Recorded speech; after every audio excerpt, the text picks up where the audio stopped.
Hey everyone, it's Zadira and Steffi. Hello. We are here on the Fjordur map with the Mystic Mayhem Adventure server. Yep. Having a good time, that is for sure. If you want any information about joining the server, all of the details are down below. So this episode, we decided to get you updated on our base. I mean, we just love this little base. We are having so much fun with it. And first of all, let's start with the house, Steffi. Okay. This is Eco's little cottage. This particular one is the brick cottage. And oh, let me show you the little. This is what the crafting table looks like. Isn't that cute? It's the little pumpkin in a cart. And we decided we were going to use the Highland Homes mod on this server this time, and oh my gosh, they're so much fun. They really are, and it's so nice to be able to build out of other things than just the normal Ark stuff. Yeah, we've done the same thing so much, my goodness. So it was fun doing something different. We put a little water spigot in here. We can turn it on and get a drink. Yummy, good clean water. And that's in the RP cooking mod. I'm going to turn my backspace off because there's so much, too many words. We have our own personal terminal in here that we put our own personal creatures in that Steffi and I like to use all the time. Yep, all of our tribe mates have their own soul terminal. Yeah, they all have their own homes and their own soul terminals. This is our bedroom / living room. This would be called a studio apartment, I think. I think so, except it doesn't have a kitchen. We have a communal kitchen. Yes, we don't need a kitchen, so that's good. We each have our own bed and our storage cabinets, plenty of storage, a little shelf, a lamp, and all that, candles. So we have plenty. I'll say that. Yeah, and pretty little rugs for a little bit of warmth. One of the reasons Zadira chose this particular house, because there are several to choose from, and you'll see some of our tribe mates have different ones, was because of this beautiful bay window. Yeah, isn't that pretty? And I noticed Steffi's started painting. I did. I'm actually still working. I am constantly decorating, so yes, it's just a work in progress. But I do like how roomy this room is. Yeah, I wouldn't too. mind having more room, but you know, I mean, really, if you've got a community of houses, you don't need everything in every single house. Yeah. So it works out perfectly. I'll give you a kind of a, see, she put these window boxes. Steffi put these window boxes on. Aren't those pretty? And they match our front door. And I also put some little lights in front of the door. Yeah, it's just so fun. And then this is an eyeball view of the whole thing. Yeah. And then the windows and the shutters on the sides of the windows, those are paintable, and you can paint them any color. I was going to ask you, is anything else paintable on the house, or do you know? I don't think so. I think that's it. Oh, that's it. Yeah, that was neat to see that, because that just really makes a difference. It makes those stick out. That's so cute. And then of course we have Sparky and his wagon. We changed wagons. I don't know, back when we first started playing, we first showed you a different wagon. I like this wagon. It's so fun. So It doesn't take up little. as much space. No, it definitely does not. And it is paintable also. On the front and the back, you can see the little, at the top of the entrance to the back of the wagon. I painted that red, and so there's a little. So fun. But that's all you can paint. Okay, I was wondering about that. That's pretty neat.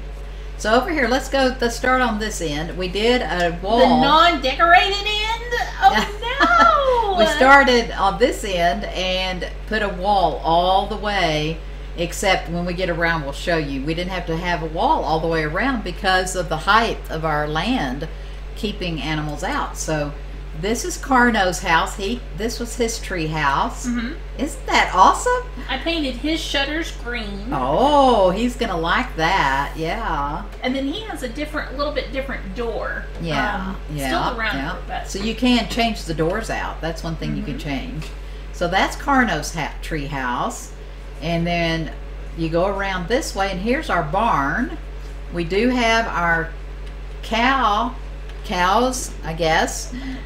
but they're considered cows because they're giving milk. And that's what the RP cooking, and you'll see in here, if you look in the milking station, we have so much milk. Oh my gosh. We know they're megaloceros. Don't come in and say They those sound are like cows. They sound like cows, and they do give milk. So yeah.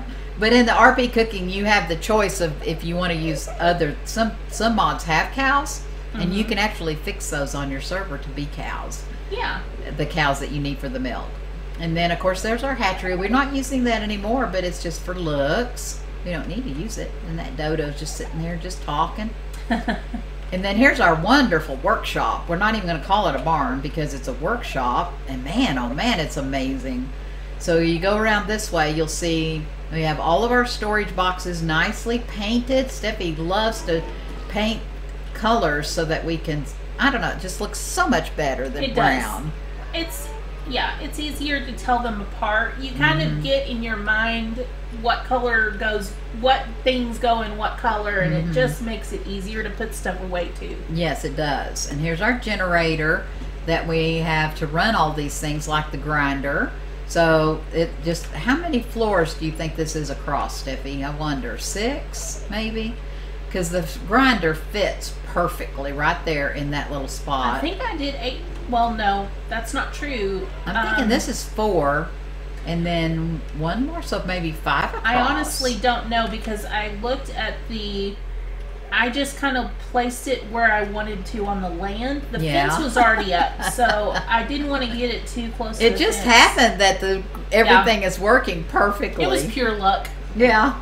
Yeah, we have an extra storage box over here that we have our skins in, so that's completely separate than all the important things like armor, and we have armor and saddles and things like that in that section.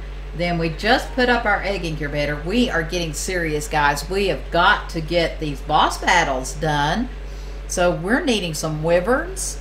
Yeah, in a couple of these caves we need wyverns. We're getting ready to go into the Magmasar cave and get some Magmasar eggs, and I just don't feel comfortable taking our snow owls or our pteranodons in there because those guys, if we get a level 300 that's throwing fireballs, those Magmasars are awful. Yeah, I would feel more comfortable on a wyvern. Yep. So we're getting our incubator ready for those wyvern eggs. We've got to get those bred up so they're strong enough to fight those Magmasars. And I do not look forward. If you watched our series on the modded Fjordur, that was just horrible, having to go into that one cave that's called something of doom. Yeah. And so you have to have a Magmasar to go in there. Yeah, because you have to swim in the lava. Yeah. And from what I was told, they fixed it so now you can't, it's too dangerous to take any other kind of animal in there. Yeah, you have to have a Magmasar. Okay, so here's our chemistry bench. Yeah. And that fits perfectly there. And then we have our bookshelves to put all of our nice blueprints that we're getting in the caves. If you watch the last episode, we got lots of really good blueprints. And you'll see we have our little feather lights throughout and our little shine horns, and those are lighting up our base for us. At nighttime, we don't even really need a lot of light. We do not. And so I love that. And then, of course, the normal, regular base stuff here all set up. We have our forages, we have our smithy, our fabricator, our S+ table, an extra refrigerator in here. Oh, Steffi, I just saw. Don't! I saw it too! Okay. No! Well, I wanted to comment because somebody would see it in the video anyway, right? So that way, well, it's fine. It's perfectly fine. We do have extra terminals. This one on the right this terminal is for all of our battle warriors. We're getting ready. We have our shadow mains and megatheriums in there. We're going to take the megatherium in the bee cave where the giant bee is, and then we have the moms and dad terminal. So if you're able to craft terminals and more than one terminal, that's my advice. I would definitely do that. I'd like having a mom and dad terminal and a boss battle terminal. Are you going to paint it? Ta-da! There you go. See? That was okay. Good grief. Oh my my gosh. You know, somebody would have commented on it, right? Of course we didn't see that before we did the video. I know. But everything else looks amazing. So, okay, so we have some more extra storage out here. We have armor, because we're constantly getting armor from doing alphas and things. The blue one here is for our adventure box. We like to have, like, we have our beds and anything we need that we know we're going to need to go on an adventure. And beds, parachutes, grappling hooks, yes, bullets, yes, guns, canteens. And Steffi says, okay, we're going on an adventure, we know we can just run to this and get anything we need very quickly. So that works out good. But anyway, what a wonderful workshop, huh? And give you an eyeball view of that now that you've seen it. See, that's just perfect. So it looks like it's 1, 2, 3, 4, 5, 6, 8 by 5 maybe. I wonder. I think 8 by 5 or 8 by 6, and it works. That's a perfect size if you want a good size. And then here's Colt's tree house. He has a different door on his. He has a blue door. Steffi, so did you paint his I shutters? painted his shutters blue. Blue is his favorite color. Yeah. I know that. Yeah. I'm not sure what Karna's favorite color is. Yeah, maybe green, or maybe yellow, or maybe black. Yeah. I've been decorating Colts. He told me I could decorate his. Oh, So I see. he has window boxes, and he okay. has lights, and he has flowers. And okay. Yeah, there you go. Maybe Karna will I'm have gonna you do decorate the his inside. too. I need to do the inside. But Oh, yeah. So here is our little, we get eggs from this little chicken coop. And again, just like the cows, we have the dodos that are chickens laying eggs. And boy, do we have the eggs. They don't lay eggs like dino eggs, but they're eggs for what we use in our recipes for cooking.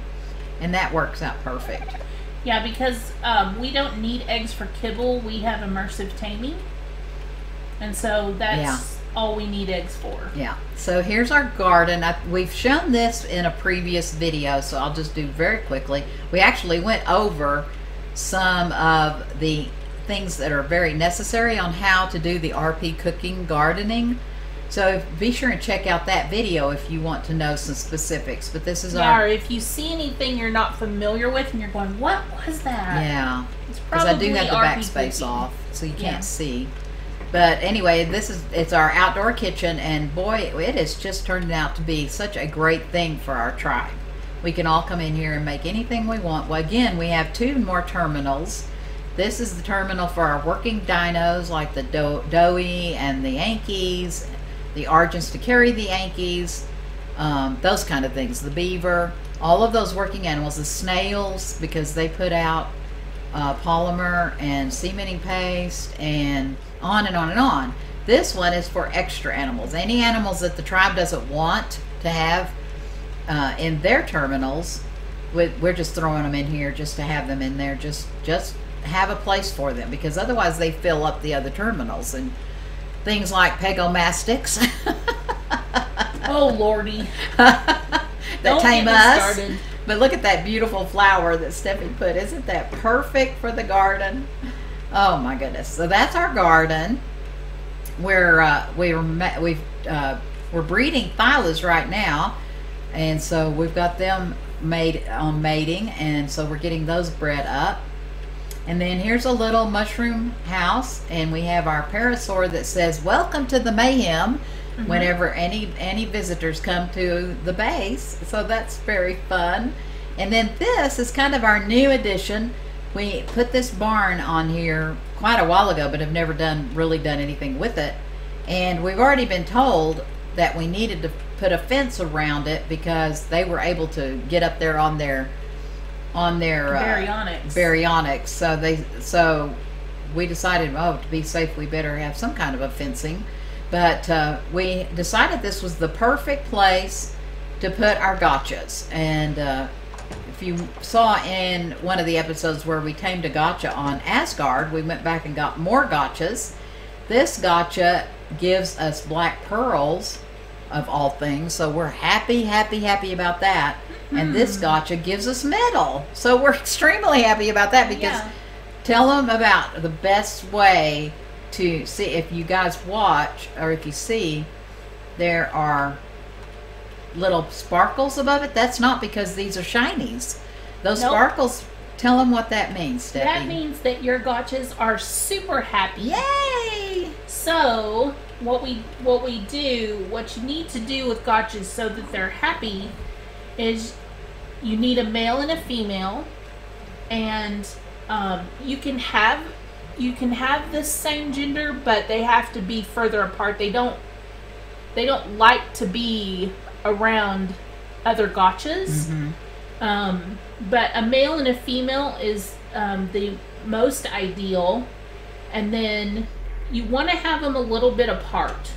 You can have a male and a female together, but the further apart, the happier they are. Mm-hmm. And if you have, they say to put 7 foundations between two Gachas, unless you have a Gacha Gavager, which shields your Gachas, and they can be really close together if you have one of those. But those are really like expensive. platforms with a bubble over them. Yeah.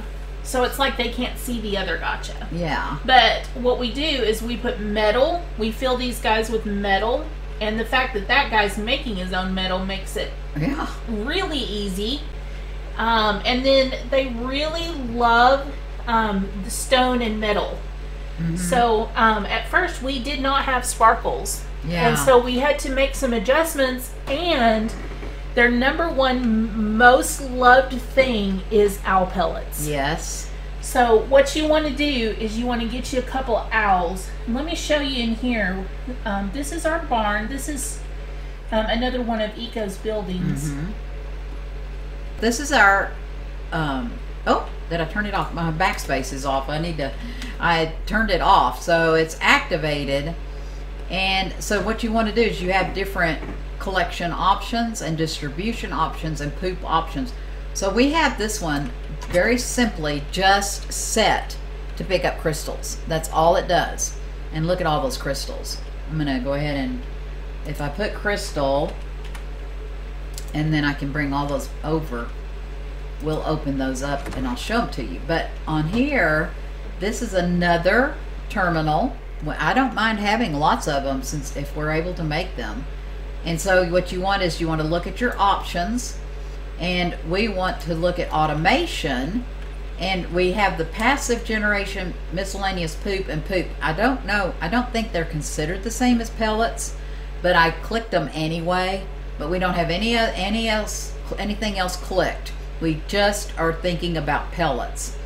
So in this particular terminal, we have 2 extra owls that we don't use, and you can use really low levels if you want. We happen to have 1 high level, but we do have a low level in here also. So what this terminal is doing is it is storing the owl pellets. It will store up to 60 at a time, but it puts in 30 pellets per Gacha.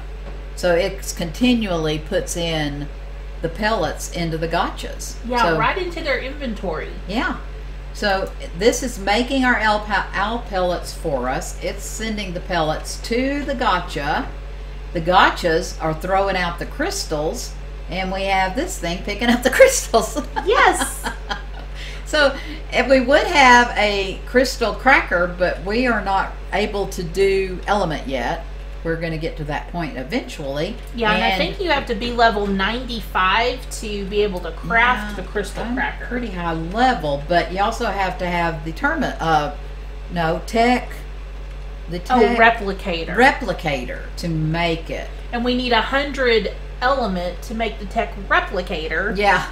And then we need 10 element to make the crystal cracker. 10 or 15, I'm not sure. I can't remember. So then that's why we don't have that. Otherwise, we'd even have that, which you're getting to be a little bit where you don't have anything to do in this game if you have that. One more thing I wanted to say about the Gachas. Okay. Is make sure, if you're new to Ark, make sure you're putting crafting speed into your Gachas. I know your first thing you want to do is give them health so that they're going to survive, but you actually want to put crafting speed because you're going to get better crafted items if you do that.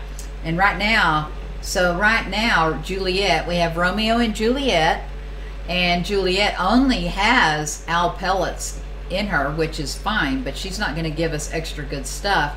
And Right. I am going to go ahead. She's got 3 levels, so I'm going to put them in crafting skill. Yep, and we can go ahead and see, we've already been on for a couple of hours now. And so she's probably eaten all her metal, so we can actually pull metal into her. Same with Romeo. He's only got 3 owl pellets. So yeah, what I'm going to do is I'm going to open these crystals, and guess what? We're going to have metal. We're going to have Christmas. A really great, easy thing to do is you can make you a storage box and a grinder inside, and the grinder can run on gasoline if your electricity can't reach this far. But what I'm going to do is I'm going to hover over these crystals and hold down E. Whoa, that was bad lag. Oh gosh. And you can just do your mouse and just wave over them, and all this stuff is going to come up. Isn't that fun? And I'm not seeing, let's see. Oh, I ate a mushroom. There we go. So you can see we got 850. Steffi, if you want to pull that, give each one of the Gachas 400? Yeah, 425 metal, and we didn't even have to go out and get any metal. That is awesome. That is too easy. But then I can put the black pearls, because the one Gacha's given us black pearls and the other's given us metal. And then let's look at all our treasures. So we got an Ascendant Ride helmet, 504 armor, 534 boots. Then we got a miner's helmet that has 575 armor. We got a chitin helmet, chitin chest piece. Ooh, assault rifle, Steffi. 242 Nice. damage. And some flak leggings that has 461 armor. So, wow, we are set for armor. So anything we don't want, we pretty much don't use chitin. So it's because the grinder's here. I don't know why I'm holding that in my hand. Let's see here. We're going to put that. We don't want that. And we don't want any of the chitin. And we'd much rather use the chitin or keratin for making saddles. So we put all our chitin in here. And then I want to save these items. So I don't want to put those in, but I can immediately turn on and grind all. And all of this stuff, let's turn it off because I've got it running with gasoline. This is all of the things we've gotten just from the Gachas. None of this has been collected. We've gotten every bit of this from Gachas. So isn't that amazing? So it definitely pays to go ahead and get your Gachas. We got our Gachas on Asgard, and Steffi figured out they're also on Vanaheim in the green there's realm. a lot of them on Vanaheim, actually. Oh, okay, so that's good to know. So I suggest as soon as you're able, run over and grab you a Gacha. Yeah. Or 2 or 3 or 4. So look in the red forest for them on Asgard, and then look over by the Moon Lake for them in Vanaheim. Okay, guys, this is going to end this little video right here. Thank you so much for joining us. If you have any hints or tips about how to build a really good base, be sure and put them in the comments below, or if you enjoyed any particular hint or tip. Yeah, and be sure and like and subscribe and press that notification bell so you can be notified of all of Zadira's videos. Bye! Bye, guys!